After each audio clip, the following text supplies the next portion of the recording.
Did you really think I would marry a bankrupt orphan? Wala ka ng silbi sa akin, Lovely? Ang buong Alejo Corporation ay nakapangalan na sa akin kaya tapusin na natin ang ilusyong ito. Ang mga salitang iyon ay bumuka mula sa mga labi ni Nikolai habang nakatayo sila sa harap ng marangyang dambana. Nakasabit pa rin sa hangin ang kamay ni Lovely, maingat na hawak ang gintong singsing na sana ay magbibigkis sa kanilang habambuhay. Suot niya ang antigong belo ng kanyang yumaong ina at sa kabilang kamay ay ang pumpon ng mga puting rosas na mismong siya ang nag-ayos buong umaga dahil ito ang paborito ng lalaking nasa harapan niya ngayon. Ibinigay niya ang lahat, inialay ang buong pagkatao at bulag na nagtiwala, ngunit ang isinukli sa kanya ay isang malamig na pagtataksil sa mismong sandali na akala niya ay aabutin na niya ang langit. Walang luhang pumatak sa unang sandali. Isang nakakabinging kamanhiran ang gumapang mula sa kanyang mga paa paakyat sa kanyang dibdib. Parang may pumulupot na makapal na tinik sa kanyang lalamunan, pumipigil sa anumang hangin na pumasok. Ang mga kamay niyang kanina ay puno ng pagmamahal, ay unti-unting nanghina, hanggang sa tuluyang bumagsak ang singsing, at ang mga bulaklak sa makintab na marmol na sahig. Ang makulay na dambana ay biglang naging maputla, at ang mga mukha ng mga bisitang nakatingin sa kanila ay tila mga aninong sabik humamak sa kanyang pagkasira. Paanong ang lalaking nangakong magiging kanlungan ko ay siya palang bagyo na wawasak sa nag-iisa kong mundo. Isang pilit na ngiti ang sumilay sa labi ni Nikolai habang itinaas niya ang isang kayumangging sobre. Pumirma ang tatay mo bago siya mamatay. Alam niyang ako lang ang makakasalba sa kumpanya niya. You were just a part of the deal, Lovely. Isang pabigat na kailangan kong tiisin hanggang sa makuha ko ang buong kapangyarihan sa papeles. Pinilit ni Lovely na hanapin ang kanyang tinig mula sa pagkabasag ng kanyang kaluluwa. Nanginginig ang kanyang mga balikat. Nikolai, paano mo nagawa ito? Ibinigay ko sa iyo ang lahat. Pinagkatiwalaan ka ng papa ko ng buong puso nung naghihingalo siya. Paano mo nasisikmurang nakawin ang nag-iisang pamana niya sa akin? Bago pa man makasagot si Nikolai, umakyat sa mga hakbang ng dambana si Leticia, ang ina nitong balot ng mamahaling alahas at mapangmatang tindig. Tiningnan niya si Lovely mula ulo hanggang paa na tila isang dumi na dumikit sa kanyang sapatos. Oh please, Lovely, huwag ka nang magdrama dito. At baka maniwala pa ang mga tao na ikaw ang biktima, malamig at matalim na wika ni Leticia. Umaalingaw-ngaw sa buong simbahan ang kanyang katarayan. Matanda na at may sakit ang papa mo noon, kaya he made a wise choice. Ibinigay niya sa anak ko ang kumpanya dahil alam niyang wala kang kakayahan para patakbuhin iyon. You should be thanking us. Kung hindi dahil kay Nikolai, matagal na kayong nasa kalye. Kayo na nga ang tinulungan, ikaw pa ang may ganang magmukhang kaawa-awa. Napasinghap si Lovely, hindi makapaniwala sa pagbabaluktot ng katotohanan na narinig. Ninakaw niyo ang pinaghirapan ng pamilya ko. Kayo ang mga magnanakaw na sumira sa huling hiling ng aking ama. Sa isang mabilis na kumpas, hinablot ni Leticia ang antigong belo mula sa ulo ni Lovely, halos sabunutan siya sa tindi ng puwersa. Ang manipis na tela na pinakaiingatan ni Lovely ay napunit. How dare you tawagin kaming magnanakaw sa loob ng sarili kong pagdiriwang? Nanlilisik ang mga mata ni Leticia. Ikaw na nga itong palamunin, ikaw pa ang may ganang magmataas. Look at you have nothing. Wala ka ng pamilya, wala ka ng pera at lalong wala ka ng lugar sa mundong ito. Guards, ipalabas niyo nga itong basurang ito sa simbahan ko. She is ruining my son's special day. Wala ni isa sa mga bisita na pawang mga dating kaibigan at kasosyo ng kanyang ama ang tumulong sa kanya. Yumuko lamang sila umiiwas sa kanyang nagmamakaawang mga mata. Dalawang malalaking lalaki ang mahigpit na humawak sa mga braso ni Lovely at kinaladkad siya pababa ng dambana. Pilit siyang nagpupumiglas, inaabot ang direksyon ni Nikolai, ngunit nakatalikod na ito at nakikipag-usap sa kanyang ina na tila walang nangyari. Ang mabibigat na kahoy na pinto ng simbahan ay walang awang isinara, tuluyang naghiwalay kay Lovely mula sa liwanag at sa buhay na kinagisnan niya. Ang malamig na buhos ng ulan ay walang awang humampas sa kanyang balat, tila nakikisali sa pananakit ng tadhana. Ang puting damit pangkasal na sumisimbolo sa kanyang malinis na pangarap ay mabilis na nababad sa maitim na putik ng kalsada. Mag-isa siyang nakaluhod sa magaspang na aspalto habang sa loob ng simbahan ay tahimik na nagpapatuloy ang pagdiriwang ng mga taong umangkin sa kanyang buhay. Nanginginig ang kanyang mga kamay, nang kapain niya ang malamig na metal sa kanyang leeg. Ang lumang kwintas ng kanyang ama, ito na lamang ang natitirang piraso ng kanyang nakaraan, isang tahimik na paalala ng pagmamahal na minsan niyang naranasan bago naging malupit ang mundo. Hinigpitan niya ang hawak dito ibinabaon, ang matulis na dulo ng palawit sa kanyang palad, hanggang sa maramdaman niya ang kaunting hapdi na nagpatunay na buhay pa siya at hindi nananaginip. Sa gitna ng walang humpay na pagbuhos ng ulan at nagdidilim na kalangitan, isang mahaba at itim na sasakyan ang dahan-dahang huminto sa kanyang harapan. Ang makintab nitong kulay ay sumasalamin sa kawalan ng pag-asa ng gabi. Unti-unting bumaba ang madilim na bintana at mula sa loob ay bumungad ang isang pares ng mga matang kasing lamig ng yelo. Mga matang nagtatago ng sariling puot at tila nakauunawa sa lalim ng kanyang pagkawasak. Tumingin si Tyrone Carvajal sa kanyang basang-basang anyo at bumigkas ng isang salitang magpapabago sa ikot ng kanyang mundo. Sakay, hindi alam ni Lovely kung saan siya kukuha ng lakas upang humakbang, ngunit ang malamig na titig ng lalaki sa loob ng sasakyan ay tila isang hindi nakikitang kamay na humihila sa kanya palayo sa impyernong katatapos lamang niyang maranasan. Sa huling pagkakataon, lumingon siya sa nakasarang pinto ng simbahan, kung saan ibinaon ang kanyang dangal at mga pangarap bago tuluyang humakbang papasok sa sasakyan. Sumara ang pinto ng may banayad na tunog, nilulunod ang malakas na hampas ng ulan sa labas, at binabalot siya sa isang mainit na katahimikan.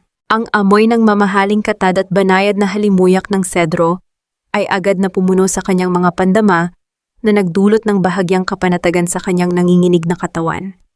Sa tabi niya ang misteryosong lalaki ay nanatiling tahimik, ang mga kamay ay suwabe sa manibela, habang ang sasakyan ay mabilis na lumalayo sa lugar ng kanyang pinakamalaking kabiguan.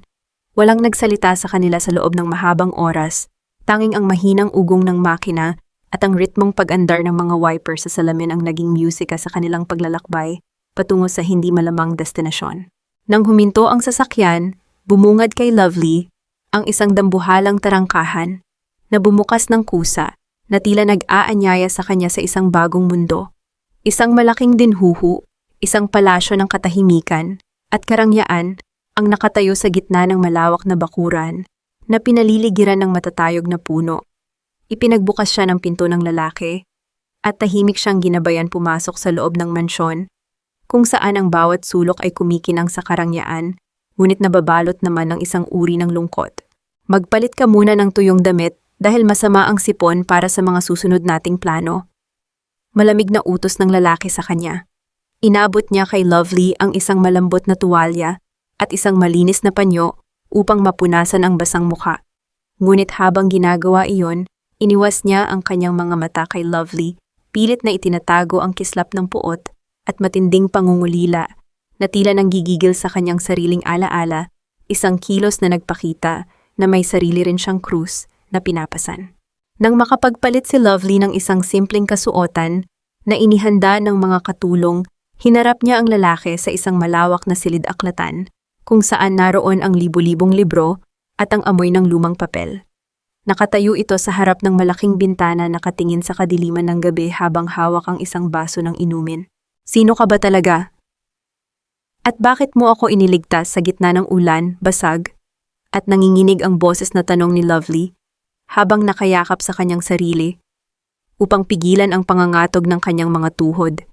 Humarap ang lalaki sa kanya, ang kanyang mukha ay seryoso at walang bahid ng kahit anong emosyon na tila gawa sa marmol ang kanyang puso. Ako si Tyrone Carvajal at hindi kita tinutulungan dahil sa awa, Lovely. Tinutulungan kita dahil pareho tayo ng gustong sirain sa mundong ito. Humakbang si Tyrone papalapit sa kanya, bawat yabag ng kanyang sapatos sa makapal na alpombra ay tila may bigat ng isang madilim na nakaraan na unti-unting ibinubunyag ang sarili. Si Nikolai, ang hayop na nagpapaiyak sa'yo ngayon at nagnakaw ng kumpanya ng papa mo, siya rin ang dahilan kung bakit nawalan ako ng kapatid. Si Celine, ginamit niya ang kapatid ko, ninakawan ng tiwala at nang makuha ang gusto, inabandonan niya ito hanggang sa tuluyang mawalan ng pag-asa sa buhay si Celine at pumanaw ng may luha sa mga mata. Nanlaki ang mga mata ni Lovely habang ang kanyang puso ay tila pinipiga sa tindi ng narinig. Ang sakit na nararamdaman niya ngayon ay tila naging doble ng mapagtanto niyang Hindi siya ang unang biktima ng walang awang kasamaan ni Nikolai, kundi may isa pang kaluluwa na tuluyang pinatay ng parehong lalaki. Inilapag ni Tyron ang isang puting kasunduan sa ibabaw ng lamesang kahoy na nasa kanilang pagitan. Ito ang alok ko sa'yo, Lovely. Magpapakasal ka sa akin at sa papel ay ikaw ang magiging Mrs. Carvajal. Bibigyan kita ng kapangyarihan ng pera at ng buong makinarya ko upang bawiin ang Alejo Corporation. At sa kapalit gagamitin natin ang kasal na ito upang tuluyang pabagsakin si Nikolai mula sa rurok ng kanyang tagumpay hanggang sa wala nang matira sa kanya. Napaatras si Lovely, ang kanyang isip ay naguguluhan at puno ng takot. Kasal, pero kakagaling ko lang sa isang malaking kasinungalingan, Tyron.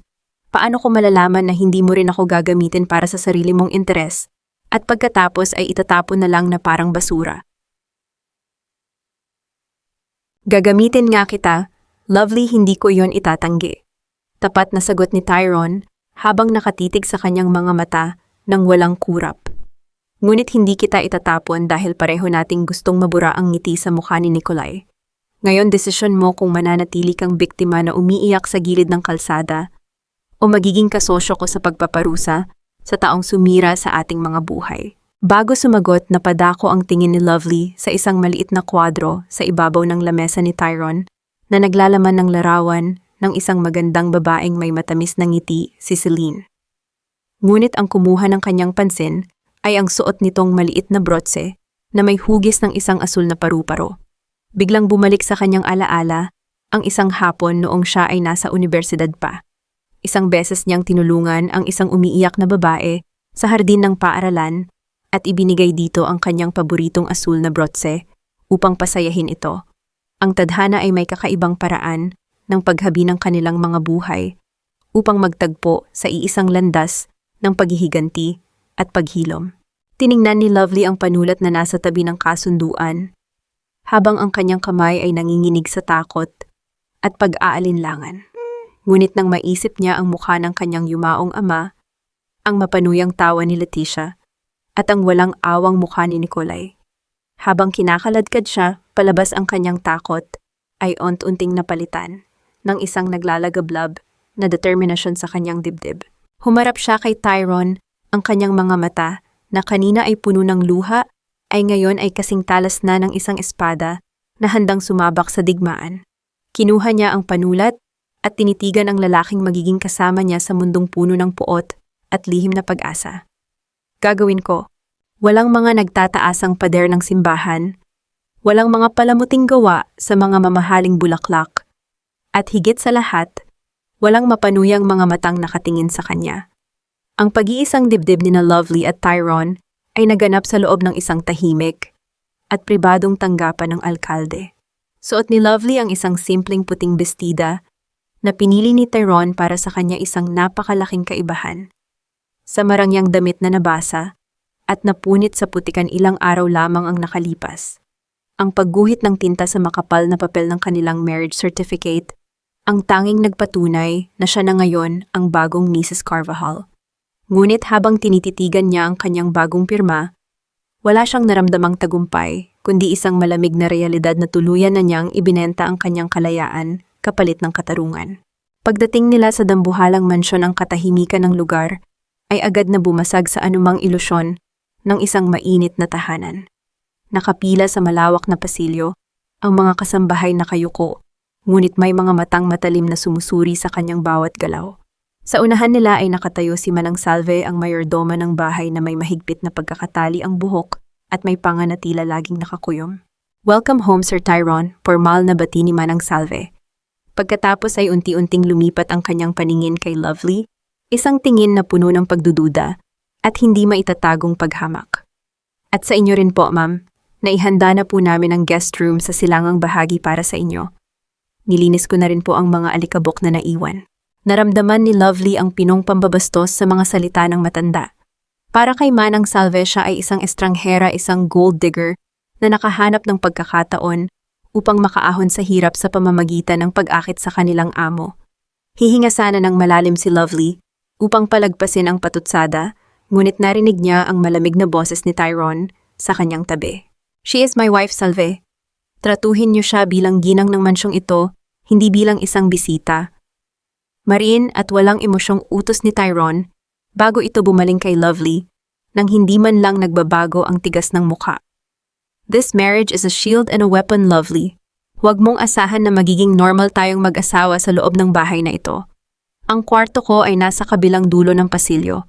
Magpahinga ka na dahil bukas sisimulan na natin ang laro. Walang pag-aalinlangang tinalikuran siya ni Tyrone. Naiwan si Lovely na nakatayo sa gitna ng naglalakihang mga chandelier at mamahaling mga pinta. Dinala siya ni Manang Salves sa kanyang magiging silid isang napakalaking kwarto na may kama na kasya ang 4 na tao, ngunit ang lamig na nanunuot sa kanyang mga buto ay hindi kayang pawiin ng makapal na kumot. Nang sumara ang pinto at tuluyan siyang mag-isa, doon lamang niya pinakawalan ang isang malalim at nanginginig na buntong hininga. Siya ngayon ay isang reyna sa loob ng isang ginintuang hawla na paliligiran ng yaman, ngunit uhaw sa kahit katiting na pagmamahal. Pagsapit ng madaling araw nang hindi siya dalawin ng antok, dahil sa bigat ng kanyang mga isipin tahimik na bumaba. Si Lovely patungo sa kusina. Sa gitna ng nagkikintabang mga kagamitang hindi pamilyar sa kanya, nahanap niya ang isang simpleng garapon ng kapeng barako.